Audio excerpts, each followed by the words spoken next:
दिल्ली में arm forces flag day function 2025 में पहुंचे नेवी चीफ एडमिरल दिनेश के त्रिपाठी ने कहा कि भले ही ऑपरेशन सिंदूर को फिलहाल रोका गया है, लेकिन ये अभी भी जारी है।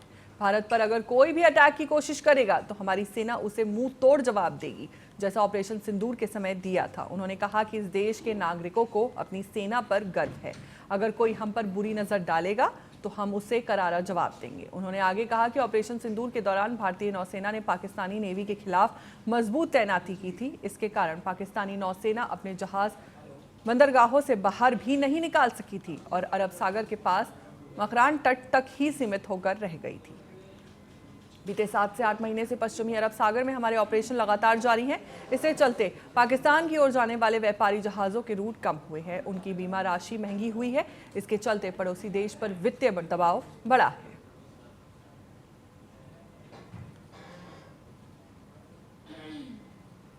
बेंगलुरु में शानदार विंटेज कार रैली आयोजित की गई, जिसका शुभारंभ कर्नाटक के गृह मंत्री जी परमेश्वर ने किया। मंत्री खुद एक विंटेज कार में बैठकर रैली में शामिल हुए। रैली में ब्लैक, ब्लू और रेड रंग की क्लासी विंटेज कारें दिखाई।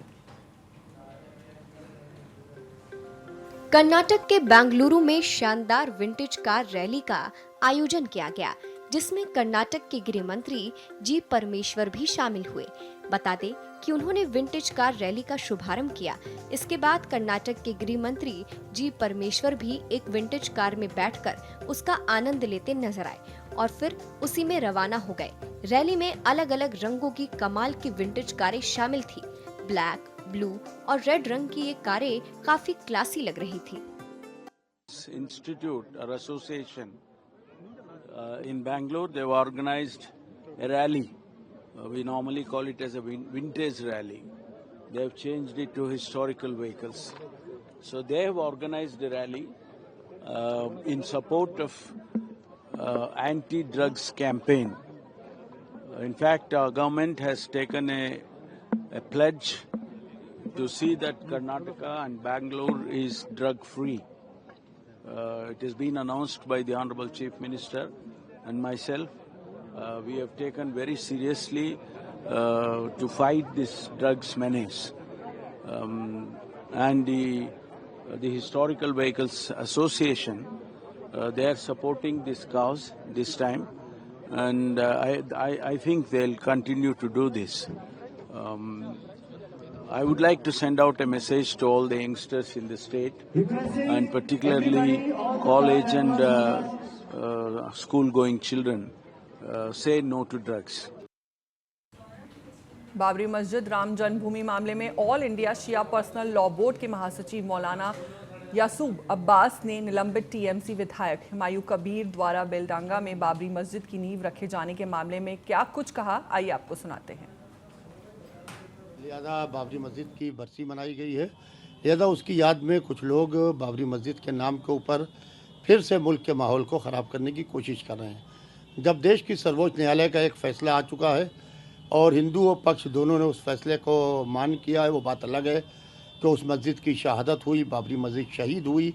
हमने भी उसका विरोध किया पूरी तरीके से। फिर जब अदालत का फ़ैसला आया तो उसके ऊपर सब खामोश रहे। मगर इस वक्त बार बार बाबरी मस्जिद की बुनियाद रखना, ये पूरे मुल्क को फिर से तबाही के दहाने के ऊपर जो है पहुँचाने की बात है।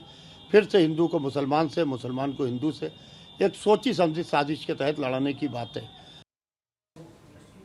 जयपुर स्थित भाजपा कार्यालय में नव नियुक्त भाजपा प्रदेश पदाधिकारियों की बैठक की गई। बैठक में राजस्थान के मुख्यमंत्री भजनलाल शर्मा शामिल हुए। इस दौरान सीएम भजनलाल शर्मा का जोरदार स्वागत किया गया। बैठक में भजनलाल शर्मा नव नियुक्त भाजपा प्रदेश पदाधिकारियों से बातचीत करते हुए नजर आए।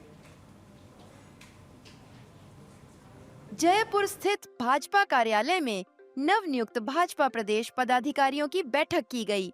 बैठक में राजस्थान के मुख्यमंत्री भजनलाल शर्मा शामिल हुए।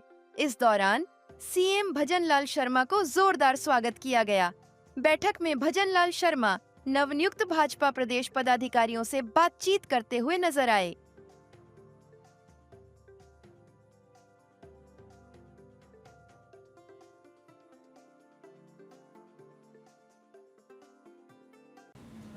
पश्चिम बंगाल के मुर्शिदाबाद में नई बाबरी मस्जिद विवाद के बीच कोलकाता के प्रसिद्ध ब्रिगेड परेड मैदान में सामूहिक भगवत गीता पाठ का आयोजन किया गया। इस गीता पाठ में लाखों श्रद्धालुओं, साधुओं और साध्वियों ने हिस्सा लिया। गीता पाठ में बागेश्वर धाम के पीठाधीश्वर धीरेन्द्र कृष्ण शास्त्री ने भी हिस्सा लिया। इस दौरान धीरेन्द्र शास्त्री ने बड़ा बयान दिया। धीरेन्द्र कृष्ण शास्त्री ने कहा, आज पश्चिम बंगाल की पवित्र धरती कोलकाता में 5 लाख लोगों ने एक साथ गीता का पाठ किया।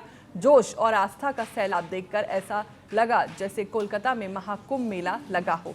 हम पश्चिम बंगाल और कोलकाता के लोगों, भारत के लोगों का दिल से शुक्रिया अदा करते हैं। ये लोगों का उत्साह, आस्था का सैलाब, मानो कोलकाता में महाकुंभ लग गया हो।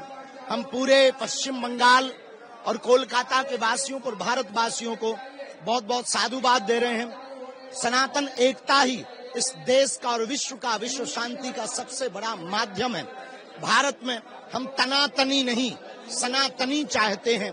भारत में हम गजवाए हिंद नहीं, भगवाए हिंद चाहते हैं। गीता एकमात्र ऐसा ग्रंथ है जिसके माध्यम से पूरे विश्व में सामाजिक समरसता, एकता और एकत्व का भाव जागृत किया जा सकता है।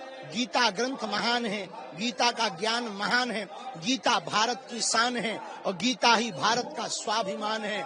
जिस घर में गीता जी हैं, वह घर भी देवालय से कम नहीं है, जिसके जीवन में गीता। इसलिए पढ़ो गीता, जियो गीता और जीवन को बहुत प्रसन्नतामय रखो। मादुराई में तमिलनाडु के मुख्यमंत्री एम.के. स्टालिन का एक विवाह समारोह में शामिल हुए। मंच पर पहुंचकर उन्होंने दुल्हा दुल्हन को आशीर्वाद दिया और दोनों के साथ फोटो खिंचवाकर उन्हें उपहार भी भेंट किया। वहां मौजूद लोगों ने मुख्यमंत्री एम.के. स्टालिन का अभिवादन किया।